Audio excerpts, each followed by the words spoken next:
Ma maman qui était coquette, qui était soignée, etc. Mais comment on peut vivre là-dedans, quoi. C'est épouvantable.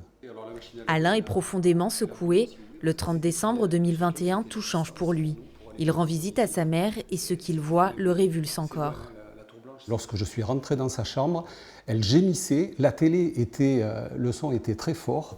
Elle gémissait dans son lit. Alors bien sûr, il y avait une odeur qui était épouvantable. C'était l'urine, les excréments. Elle n'était pas lavée. Elle était dans son lit à notre vue, alors qu'elle ne nous reconnaît plus depuis très longtemps. Elle a tendu les bras vers moi comme si j'étais son sauveur, quoi.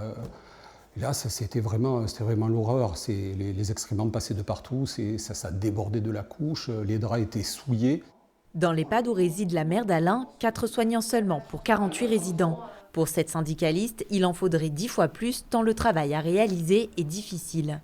Les personnes qui sont dans ces établissements sont des gens qui sont très dépendants. C'est-à-dire que les gestes de la vie quotidienne, la toilette, le repas, l'animation, le sortir du lit, l'habiller, etc., ces gestes-là, eh bien, on a besoin de prendre du temps pour s'en occuper.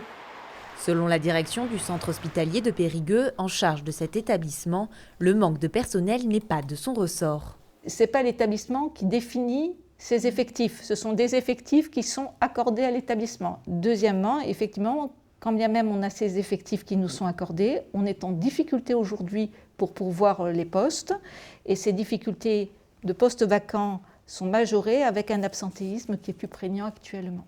De son côté, Alain poursuit son combat. Il a écrit à l'ARS, au conseil de surveillance et à l'EHPAD et envisage d'envoyer un courrier au procureur. Lui et la directrice de l'hôpital doivent bientôt se rencontrer.